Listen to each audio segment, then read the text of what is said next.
ਲਓ ਜੀ ਦੋਸਤੋ, ਇਹ ਸਾਡੀ ਈਦ ਦੀ ਐਕਟੀਵਿਟੀ ਹੈ ਜੀ। ਇਹ ਨੇ ਸਾਡੇ ਤਾਰਕ ਭਾਈ। ਹਾਂਜੀ, ਈਦ ਮੁਬਾਰਕ। ਤੇ ਇਹ ਨੇ ਸਾਡੇ ਮਾਸ਼ਾਅੱਲਾ ਚੰਨ ਮਿਆਰ ਭਾਈ। अस्सलाम वालेकुम, ईद मुबारक। ਹਾਂਜੀ ਤਾਰਕ ਭਾਈ, ਕੀ ਕਹਿੰਦੇ ਹੋ?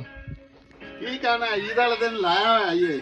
ਅੱਛਾ ਅੱਛਾ, ਆਪ ਬਣਾਉਂਦੇ ਨਹੀਂ ਤੇ ਮਿਆਰ ਭਾਈ ਨੂੰ ਵੀ ਲਾਓ ਨਾ। ਟੀਮੋ ਤੋਂ ਵਾਲਾ ਲੈਂਦਾ ਹੈ। ਤੁਸੀਂ ਥੱਲੇ ਬਹੁਤੀ ਲੱਗ ਗਏ ਹੋ, ਮੁੱਢੇ ਥੱਲੇ ਵੀ।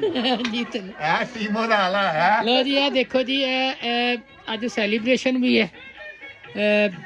ਕੀ ਕਹਿ ਲੋ ਕਿ ਵੀ ਸਾਡੇ ਜੋ ਕਾਲਜ ਫਿਨਿਸ਼ ਕਰਦੇ ਨਾ ਬੱਚੇ, ਗ੍ਰੈਜੂਏਸ਼ਨ ਪਾਰਟੀ, ਤੇ ਉਹਦੇ ਵਾਸਤੇ ਇਹ ਦੇਖੋ ਸਵੀਡਨ ਦਾ ਥੀਮ ਜਿਹੜਾ ਤਿਆਰ ਹੋਇਆ ਮਾਸ਼ਾਅੱਲਾ, ਬੜਾ ਖੂਬਸੂਰਤ। ਤੇ ਇਹ ਲਿਖਿਆ ਹੋਇਆ ਜੇ ਕੰਗ੍ਰੈਚੁਲੇਸ਼ਨ ਫॉर ਦੀ ਪਾਰਟੀ। ਲਓ ਜੀ, ਤੇ ਨਾਲ ਮਿਊਜ਼ਿਕ ਚੱਲ ਰਿਹਾ ਹੈ ਜੀ। ਤੇ ਤਾਰਕ ਭਾਈ ਜਿਹੜੇ ਆਪਣੇ ਐਕਸਪਰਟਿਜ਼ ਆਪਣੇ ਕੁਆਰੇ ਹੱਥਾਂ ਨਾਲ ਸਾਨੂੰ